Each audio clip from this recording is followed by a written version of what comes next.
PR6 న్యూస్కు స్వాగతం. రాష్ట్రం అభివృద్ధి చెందాలంటే తెలుగుదేశం పార్టీ అధికారంలోకి రావాలని నంద్యాల పార్లమెంటు తెలుగుదేశం అభ్యర్థి బైరెడ్డి శబరి అన్నారు.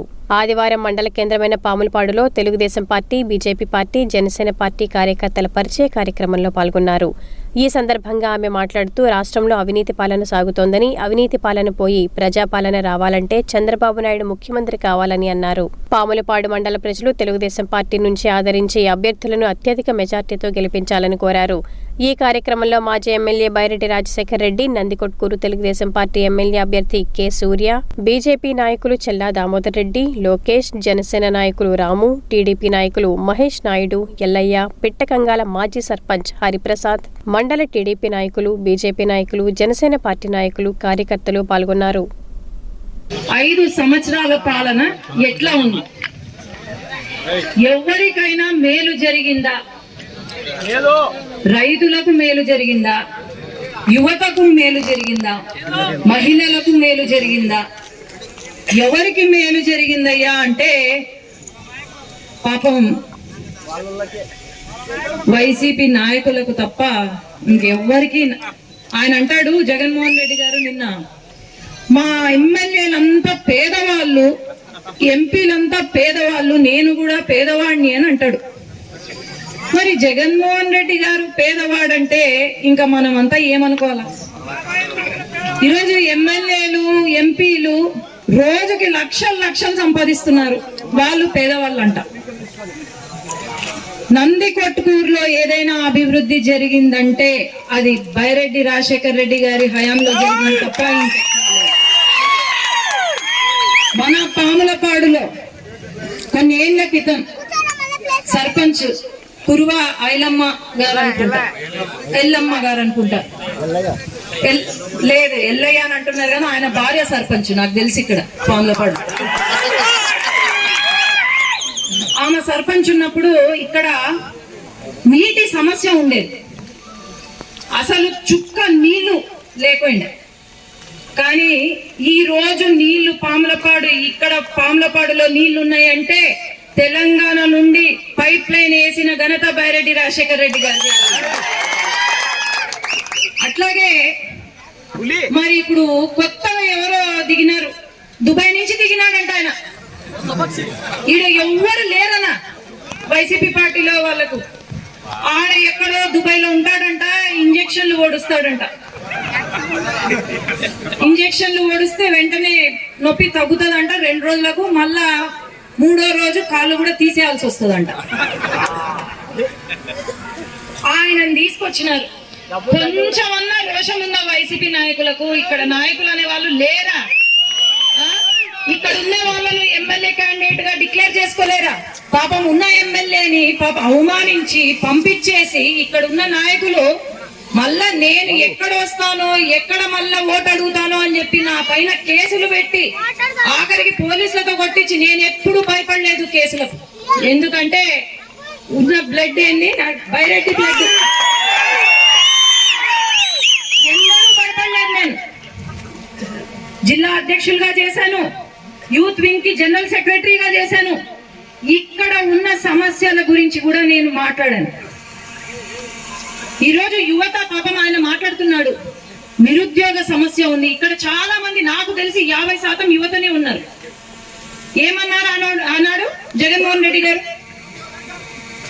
వెంటనే ప్రతి సంవత్సరం జాబ్ క్యాలెండర్ వదులుతాను, 4 లక్షల జాబులు ఇస్తానని చెప్పి ఈ 5 సంవత్సరాల్లో ఎన్ని జాబులు ఇచ్చారో తెలుసా మీకు? 6,000 జాబులు.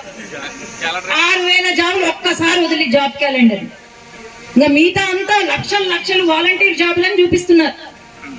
5,000 రూపాయలు ఇచ్చి వాలంటీర్ జాబులు ఇచ్చి, నాకు తెలిసి పాపం ఆయన అన్నాడు, ఇప్పుడు 30 సంవత్సరాలు నాది, మళ్ళా మనకి ఛాన్స్ పోతే 35 సంవత్సరాలు వస్తాయి. ఆ ఛాన్స్ పోయిందంటే పెన్షన్ తీసుకున్న టైం కూడా వస్తుంది వీళ్ళకి. కాబట్టి ప్రతి ఒక్కరు కూడా ఆలోచన చేయండి, ముఖ్యంగా యువత. ఈరోజు గోల్డ్ మెడలిస్టు, ఇంజనీర్లు, MBAలు చదివిన వాళ్ళు, గోల్డ్ మెడలిస్టులు పోయి మాకు ఉద్యోగాలు ఇవ్వండి అయ్యా అంటే మరుసటి రోజు కొత్త లిక్కర్ బ్రాండ్, గోల్డ్ మెడల్ అని లిక్కర్ బ్రాండ్ అడుగుతారు. మెగా DSC అని అడిగితే మెగా DSC అని ఒక లిక్కర్ బాటిల్ పైన ఒక స్టిక్కర్ పెట్టి మెగా డిఎస్సి అని వదులుతాడు. ఏమన్నంటే ఆయనకు మూడు బాగుందంటే బూమ్ బూమ్ బీర్ అంటాడు.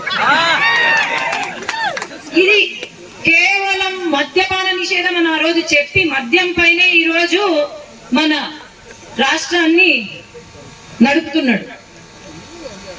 రైతులు ఇక్కడ నీటి సమస్య లేకపోవచ్చు కానీ పక్కన ఊర్లలో అయితే నీటి సమస్య, తాగునీరు గాని సాగునీరు గాని ఒక్క ప్రాజెక్టు సరిగ్గా లేదు, పూర్తి చేయలేదు, కరెంటు బిల్లు కూడా కట్టడం లేదు, రిపేర్లు చేయడం లేదు. ఎందుకంటే గేట్లు కూడా వదలడం లేదు. మళ్ళీ ఎందుకు వదిలితే మళ్ళా వాళ్ళ ఇసుక బిజినెస్ కి అడ్డం వస్తుంది, మళ్ళా బ్రేక్ పడుతుంది వాళ్ళ ఇసుక తవ్వకాలకు అని చెప్పి గేట్లు కూడా వదలడం లేదు. కాబట్టి ప్రతి ఒక్కరం ఈసారి మటుకు అవకాశం పోతే ఇది రాక్షస పాలన ఈ 5 సంవత్సరాలు జరిగింది. ఆడుదామాంధ్ర అని చెప్పి మన జీవితాలతో ఆడుకున్నారు. ఇంకా వచ్చే 5 సంవత్సరాలు మాత్రం ఇప్పుడు కొత్తగా జీవో వేస్తున్నారు, జీవో తెచ్చినారు. మళ్ళా వాళ్ళ అధికారంలోకి వస్తాయంట. ఇప్పుడు వరకు అనాధికారంగా మనవి లాక్కున్నారు ల్యాండ్స్, భూములు. ఇప్పుడు వాళ్ళకంట ఒరిజినల్స్ అంతా వాళ్ళ దగ్గర పెట్టాలంట. ఇంకా వాళ్ళు ఎక్కడైనా ఎవరికైనా ఇచ్చేయచ్చు. మన దగ్గర జెరాక్సులు పెడతారంట. ఆ జెరాక్సులు కనుక తీసుకొని పోతే మనకు లోన్లు కూడా ఇయ్యరు బ్యాంకులలో. మరి ఇటువంటి వాళ్ళు కావాలా? లేకపోతే తెలుగుదేశం పార్టీ ఎన్నో మంచి కార్యక్రమాలు, ఈ రోజు మనకు నీళ్లు వస్తున్నాయి అన్న తెలుగుదేశం పార్టీ హయాంలోనే. ఈ రోజు ఉద్యోగాలు వస్తున్నాయి, ఆ రోజు ఉద్యోగాలు, పరిశ్రమలు వచ్చాయి. కానీ ఈ రోజు ఒక్క పరిశ్రమ లేదు. ఈ రోజు ఆ రోజు నందికొట్కూరుని సీడ్ హబ్ గా చేస్తానన్నాడు. కానీ సీడ్ హబ్ గా కాదు కదా, పాపం విత్తనాలు, కల్తీ విత్తనాలు అమ్ముకునే వాడిని ఎంపీగా పెట్టినారు. ఎవరైనా చూసినారా? పోచా బ్రహ్మానందరెడ్డి గారిని అంట. ఎవరైనా చూసినా కాదు ఈ 5 సంవత్సరాలు కాదు, పోయినసారి ఎన్నికలకు కూడా ప్రచారానికి కూడా చూసలేరంట ఎవరు. ఈ 5 సంవత్సరాల్లో ఆయన ఎక్కడైనా మన సమస్యల గురించి పార్లమెంట్ లో మాట్లాడినారా? లేదు. ఒక అవకాశం ఇవ్వండి. బైరెడ్డి కూతురుగా నేను ఏం చేయగలుగుతానా అని మీ అందరికీ నేను అయిన రోజే నేను చూపిస్తాను. కాబట్టి ప్రతి ఒక్కరము అందరూ కూడా సైకిల్ గుర్తుకి ఓటు వేసి, 2 ఓట్లు సైకిల్ గుర్తుకు వేసి భారీ మెజారిటీ రాష్ట్రంలోనే ఎక్కడ అందరు అంటున్నారు ఇక్కడ వైసీపీ చాలా స్ట్రాంగ్ అంట. ఆడ స్ట్రాంగ్ వైసీపీ ఎక్కడో. ఇప్పుడు మన పనులు చేయించుకోవాలంటే ఫ్లైట్లు పెట్టుకొని దుబాయ్కి పోవాలా ఆయన కనుక గెలిస్తే. ఆయన ఎప్పుడో మళ్ళా 6 నెలలకు ఒకసారి వస్తాడు, మీ పనులు చేస్తాడు. 6 నెలలకు కూడా కాదులే, మళ్ళా 5 సంవత్సరాలకు వస్తాడు, పనులు చేస్తాడు. చేయని కూడా చేయడప్పుడు. కాబట్టి అందరూ కూడా ఆలోచన చేయండి. ఏ సైకిల్ గుర్తుకి ఓటే కాదు, ఓటు వేయడం కూడా చాలా ఇంపార్టెంట్ ఈసారి. కాబట్టి సైకిల్ గుర్తుకి ఓటేసి గెలిపించండి. మళ్ళీ నందికొట్కూరు నాన్న ఎలాగైతే చేశారో అదే విధంగా నందికొట్కూరు కూడా మళ్ళీ అదే విధంగా నేను చేయాలని కోరుకుంటున్నాను.